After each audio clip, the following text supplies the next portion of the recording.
If any man is single, then no apply any rule. But this man is a double, make double. Then apply both rule, differentiation and integration. If partner apply on differentiation, this man apply on integration. If partner apply on integration, then this man apply on differentiation. Then both relation are strong and very strong and long time strong. चलो जी, आज सबसे important chapter पढ़ने जा रहे हैं 12th class का, जिसका नाम है इंटीग्रेशन। सबसे इंपॉर्टेंट चैप्टर है ये, हर कंपटीशन में इससे रहता है क्वेश्चन। और 12th क्लास का लगभग 25-30 नंबर का क्वेश्चन इंटीग्रेशन से रिलेटेड रहता है। 25-30 नंबर क्वेश्चन है इंटीग्रेशन से आएगा। इसलिए इंटीग्रेशन को बहुत खतरनाक तरीके से, पूरा मजबूत तरीके से, फुल्ली कॉन्सेप्ट के साथ, फुल्ली एक्सप्लेनेशन के साथ, बेहतरीन ढंग से आपको पढ़ना भी होगा और हमको पढ़ाना भी होगा। दोनों काम करना होगा।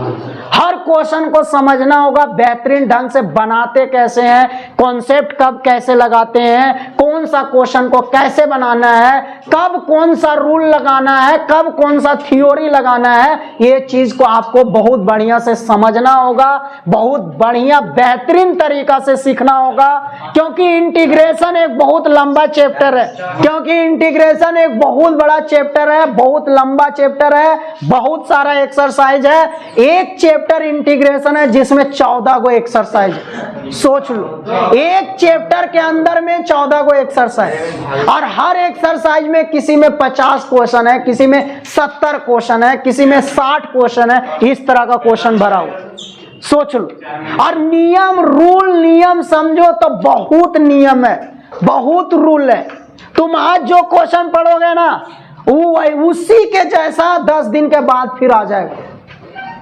लगेगा 10 दिन बाद वाला कि क्वेश्चन वहां पढ़े, ये तो बताएं, शुरुए दिन बताएं। जब बनाना बैठोगे पता चला नहीं बन रहा, बने बतेबे नहीं किए, खाली प्लस का माइनस कर दिया जाएगा, हालत खराब हो जाएगा।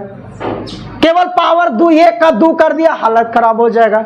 2 का 3 कर दिया, हालत खराब हो जाएगा। ऐसा ऐसा रूल है, ऐसा ऐसा नियम है इंटीग्रेशन। आप जो भी इंटीग्रेशन का क्लास छोड़ोगे, एक एक्सरसाइज भी छोड़ोगे, उनको पूरा इंटीग्रेशन नहीं धसने वाला है। और जिनको इंटीग्रेशन नहीं धसेगा, 12 का मैथ समझो उनका 60 नंबर से ज्यादा नहीं आने वाला है। 50-60 नंबर से ज्यादा उनको नहीं आता, जिनको इंटीग्रेशन नहीं समझ में आता। क्योंकि इंटीग्रेशन मतलब 3 महीना लगातार इंटीग्रेशन चलते रहेगा। इंटीग्रेशन आपका 1.5 महीना चलेगा, केवल इंटीग्रेशन का नियम कानून सीखने में 1.5 महीना लग जाएगा। और जो 1.5 महीना यानी 1 महीना बचेगा, उसमें इंटीग्रेशन का कॉन्सेप्ट वाला चैप्टर पढ़ना है, जिसका नाम क्या है, डिफरेंशियल इक्वेशन, एरिया बाउंडेड। ये सब इंटीग्रेशन का ही कॉन्सेप्ट वाला चैप्टर है। सुने जी, तो इसको आपको बेहतरीन ढंग से पढ़ना होगा, ढंग से सुनना होगा। और अगर इंटीग्रेशन आपका मजबूत हो गया, फिर समझो मैथ आपका 70-80% क्लियर हो गया। अब आपको पक्का 100% 70 प्लस ही नंबर आएगा, अगर इंटीग्रेशन मजबूत हो गया तब। और इंटीग्रेशन मजबूत हो गया तो हर कंपटीशन आपका आसान हो जाएगा। जितना भी मैथ से रिलेटेड कंपटीशन है ना, 11-12 का मैथ से रिलेटेड कंपटीशन, वो आपके लिए बहुत इजी हो जाएगा।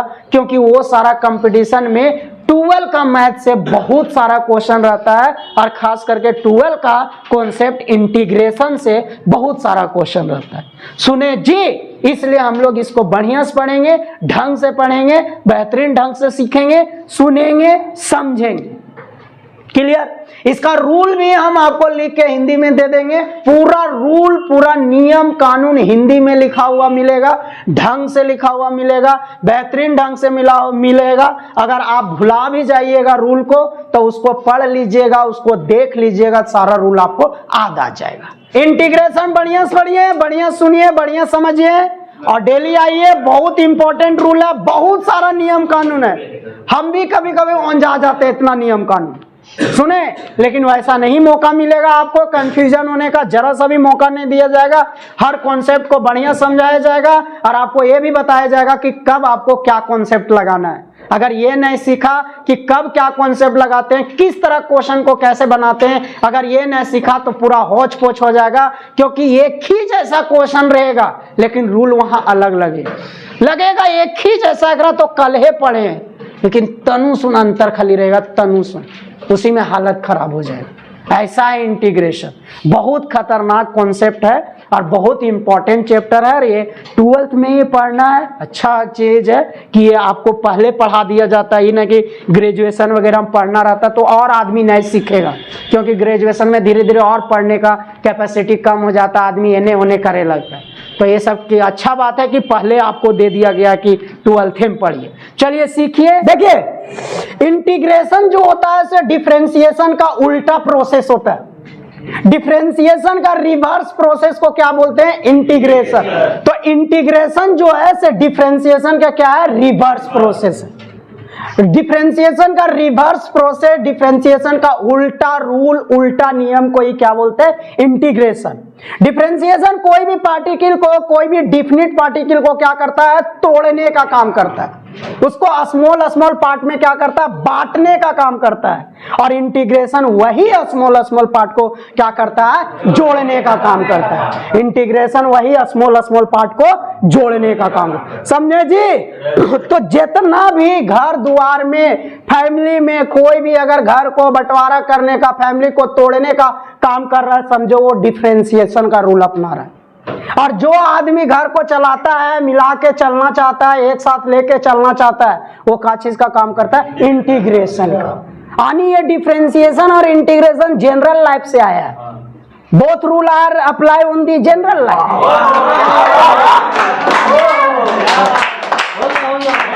If any man is single, then no apply any rule. But this man is a double, make double. Then apply both rule, differentiation and integration. If partner apply on differentiation, this man apply on integration. If partner apply on integration, then this man apply on differentiation. Then both relation are strong and very strong and long time strong. अगर आप कोई question लेते हो, अगर आप कोई question लेते हो और अगर आप इस पर डिफरेंशिएशन अप्लाई करते हो, क्या करते हो? डिफरेंशिएशन अप्लाई करते हो, तब जो आएगा वो डिफरेंशिएशन का क्या आ जाएगा? आंसर आ जाएगा। क्या आ जाएगा? आंसर आ जाएगा, आंसर। अब यही डिफरेंशिएशन का आंसर जो है ना से केकर क्वेश्चन बन जाता है, जानते हो? यही डिफरेंशिएशन का जो आंसर है से किसका क्वेश्चन बन जाता है? इंटीग्रेशन का क्वेश्चन बन जाता है, क्वेश्चन। यही इंटीग्रेशन का क्वेश्चन बन जाता है, यही। अब इस पर अगर आप इंटीग्रेशन अप्लाई कर दिए, इस पर इंटीग्रेशन आप अप्लाई कर दिए तो आपको कहाँ क्या मिल जाएगा? अगर इस पर इंटीग्रेशन अप्लाई कर दिए तो ये इंटीग्रेशन का आंसर मिल जाएगा। और ये इंटीग्रेशन का आंसर मतलब किसका क्वेश्चन मिल जाएगा? डिफरेंशिएशन का क्वेश्चन। इंटीग्रेशन और डिफरेंशिएशन आपस में चलते रहता है, सर्कल के जैसा घूमते रहता है, समझे जी? सर्कल के जैसा घूमते रहता है। कोई क्वेश्चन लो, उसको डिफरेंशिएशन करो, डिफरेंशिएशन का जो भी आंसर आएगा वही इंटीग्रेशन का क्वेश्चन हो जाता है। फिर उसको इंटीग्रेशन करेगा, वो घुरा फिरा के डिफरेंशिएशन के क्वेश्चन में ले आएगा। यानी इंटीग्रेशन का क्वेश्चन जो होता है से डिफरेंशिएशन का आंसर होता है, और इंटीग्रेशन का जो आंसर होता है वो डिफरेंशिएशन का क्वेश्चन होता है। ये सर्कल चलते रहता है। अब जितना भी डिफरेंशिएशन का फार्मूला आप किया ना, फार्मूला, वो सब फार्मूला जो बोलते हो फार्मूला, वो सब फार्मूला अब इंटीग्रेशन का क्वेश्चन बनेगा। और उसका जब हम लोग इंटीग्रेशन का फार्मूला याद करेंगे ना, तो अब पीछे वाला बोलेंगे, इधर वाला, क्योंकि डिफरेंशिएशन का आंसर इंटीग्रेशन का क्वेश्चन और इंटीग्रेशन का आंसर डिफरेंशिएशन का क्वेश्चन। मतलब आपको इंटीग्रेशन में उधर से इधर वाला बोलना है। तो जिसको इधर से इधर पता है वो आसानी से उधर से इधर बोल दे। सुने जी, जितना भी इंटीग्रेशन का फॉर्मूला होता है सब डिफरेंशिएशन वाला ही होता है, केवल उधर से इधर लिखाएगा। उधर वाला सब डिफरेंशिएशन इंटीग्रेशन का क्वेश्चन होते चला जाएगा, उधर वाला इंटीग्रेशन का फार्मूला रहेगा और ओकर आंसर इधर वाला बोलते चलना है, सब क्वेश्चन वहां बोलते चलना है, डिफरेंशिएशन वाला क्वेश्चन हुआ।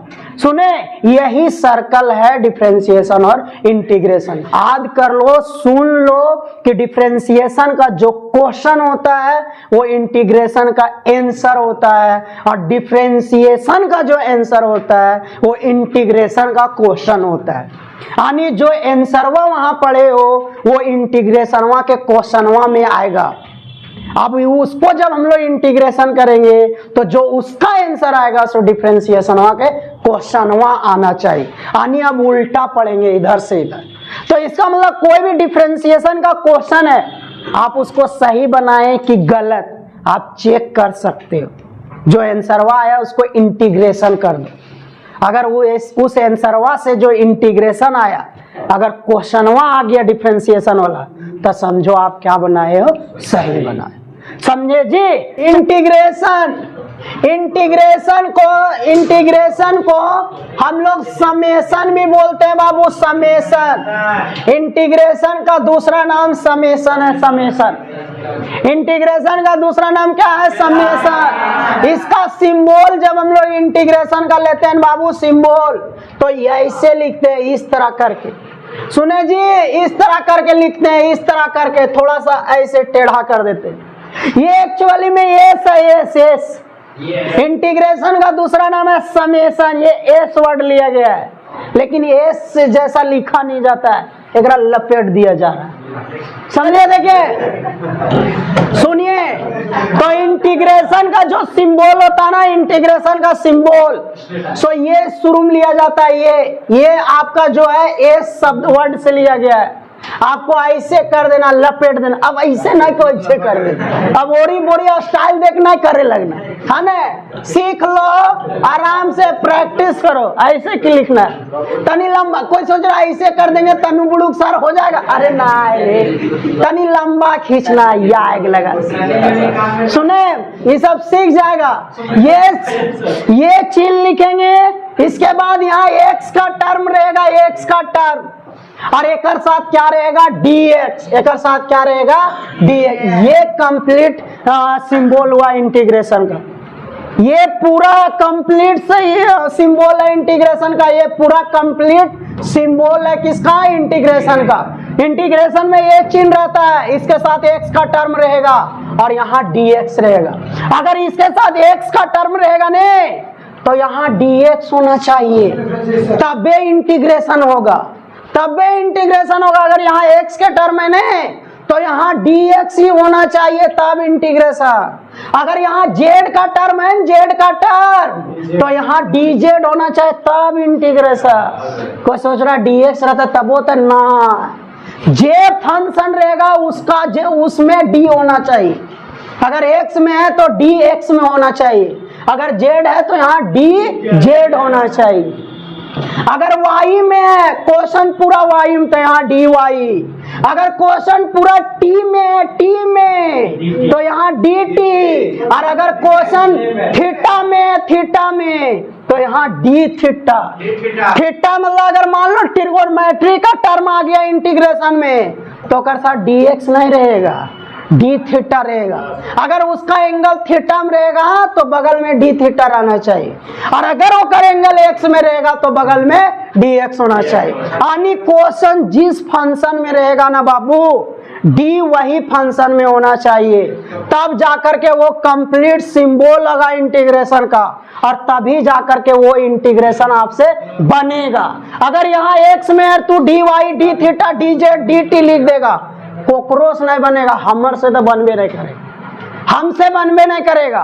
dx है और यहाँ y के टर्म है, तो आपके पास दो ऑप्शन है, या तो y को x में बदलो, या तो dy को किस में बदलो, dx में। आपको सेम में लाना होगा, चाहे क्वेश्चन में को उसमें बदल दो, चाहे d वाला को आपको उसमें बदल दो, तबे इंटीग्रेशन होगा। एकदम इम्पोर्टेंट बात है, इम्पोर्टेंट चीज है, यही सब ध्यान रखना। बहुत इस तरह का कॉन्सेप्ट आने वाला है, 19.2 में ये सब लागू होने लगेगा। 19.3 से तो पूरा भरा हुआ है ये सब कौन से। 19.3 से लेकर के 19.8 तक केवल यही सब कॉन्सेप्ट है।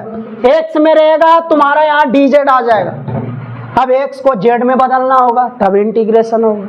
dz है एक्स है, dz को dx में लाना होगा, चाहे आपको इसको बदलना होगा चाहे इसको बदलना हो। तो हम लोग ज्यादातर को फंक्शन को ही बदलते हैं, ज्यादातर हम लोग क्वेश्चन में को बदलते हैं, जिसमें d रहता है उसमें लाने का कोशिश करते हैं, जिसमें d रहता है उसमें लाने की कोशिश करते हैं। मतलब अधिकतर हम लोग क्वेश्चन को बदलने का कोशिश करते हैं। बोल क्वेश्चन कैसे बदलेंगे सर? वो कर लिया आपको कुछ ना कुछ दवल रहेगा, कुछ ना कुछ हम लोग मानेंगे या दवल रहेगा, वही सब तो सीखना है। तो कर पहले क्या बात होगा वो आपको सुना दे। ये इंट्रोडक्शन में था, ये आपका डिफिनेशन में ही सब बात है, सिंबल में ही बात है। तो सिंबल शुरुए दिन में बताया जाता है कि 3 महीना बाद सिंबल बताया जाता है, तो ये सिंबल में ही था ये बात। ये सब जानिए, खाली सुनना नहीं। इंटीग्रेशन सुन लिए, बनावल सीख गए, फार्मूला दो, बस हो गया। एक चीज एक बारीकी से समझना होगा कि बात समझना। सुने जी, कम सिंबल समझा। अब देखो शुरू में हम लोग को इनडिफिनिट इंटीग्रेशन पढ़ना है, इनडिफिनिट इंटीग्रेशन पढ़ना है, इनडिफिनिट। शुरू में हम लोग को इनडिफिनिट इंटीग्रेशन पढ़ना है, इनडिफिनिट। इनडिफिनिट इंटीग्रेशन पढ़ना है। क्या चीज? इनडिफिनिट। इनडिफिनिट इंटीग्रेशन का 2 शर्त होता है, 2 कंडीशन। इनडिफिनिट इंटीग्रेशन कहता है वैसा इंटीग्रेशन जिसमें लिमिट नहीं होता है, लोअर लिमिट और अपर लिमिट नहीं होता है, और जिसमें कांस्टेंट हमेशा c जोड़ा जाता है। उस c को हम लोग आर्बिट्रेरी कांस्टेंट बोलते हैं, और आर्बिट्रेरी कांस्टेंट का मतलब होता है जिसका मान कुछ भी हो सकता है, कोई भी संख्या हो सकता है, कुछ भी संख्या हो सकता है, संख्या हो सकता है, कुछ भी। समझे? इनडिफिनिट इंटीग्रेशन हम लोग शुरू में पढ़ेंगे। 19वां चैप्टर इनडिफिनिट इंटीग्रेशन है, 19वां चैप्टर आपका इनडिफिनिट इंटीग्रेशन है, 20वां चैप्टर आपका डिफिनिट इंटीग्रेशन। तो हम लोग पहले इनडिफिनिट इंटीग्रेशन पढ़ेंगे। इनडिफिनिट इंटीग्रेशन का मतलब होता है वैसा इंटीग्रेशन जिसमें लिमिट पॉइंट नहीं होता है, जिसमें लोअर लिमिट और अपर लिमिट नहीं होता है, और जिसका आंसर में हमेशा c जोड़ा जाता है, जिसका आंसर में हमेशा एक कांस्टेंट जोड़ा जाता है, जिसका आंसर में हमेशा एक आर्बिट्रेरी कांस्टेंट जोड़ा जाता है। और आर्बिट्रेरी कांस्टेंट का मतलब होता है जिसका मान कुछ भी हो सकता है। बताएंगे कि आर्बिट्रेरी कांस्टेंट क्यों जोड़ा जाता है, ये भी आपको रीजन सहित बताया जाएगा। कि इनडिफिनिट इंटीग्रेशन में लिमिट नहीं होता। लिमिट मतलब यहाँ कुछ नहीं लिखल मिलेगा, यहाँ कुछ नहीं लिखल मिलेगा, दोनों खाली खाली रहेगा। और जब भी इसको हल करेंगे तो हमेशा उसका आंसर में एक आर्बिट्रेरी कांस्टेंट जोड़ते हैं, और हमेशा उस कांस्टेंट को हम लोग c मान के चलते हैं। वहां कुछ भी लिख सकते हो, k r p a b c, कुछ भी, लेकिन कोई एगो फिक्स लेकर के चलो, इसलिए हमेशा क्या किया गया? c मान लिया गया। लेकिन आप वहां कुछ भी लिख सकते हो, c का कुछ भी मान ही बताता है। c जो है ना से कोई भी संख्या को बताता है, केवल संख्या, कुछ भी हो सकता है, बटा में, प्लस में, माइनस में, बटा में, रूट में, कुछ भी हो सकता है। संख्या में केवल बताना चाहिए, केवल संख्या को बताना चाहिए। c हमेशा कोई ना कोई संख्या को बताएगा, और इसलिए हम लोग c को कैसा कांस्टेंट बोलते हैं? Arbitrary constant. आर्बिट्रेरी कांस्टेंट उसी कांस्टेंट को बोला जाता है जो कुछ भी बता सकता है, कोई भी मान को बता सकता है, कोई भी संख्या को बताएगा, उसी को हम लोग आर्बिट्रेरी कांस्टेंट बोलते हैं। इनडिफिनिट इंटीग्रेशन भी क्लियर किसको कहते हैं? वैसा इंटीग्रेशन जिसमें लिमिट नहीं होता है, लोअर लिमिट अपर लिमिट नहीं होता है, जिसका आंसर में हमेशा एक आर्बिट्रेरी कांस्टेंट जोड़ा जाता है, उसी तरह का इंटीग्रेशन को इनडिफिनिट इंटीग्रेशन बोलते हैं।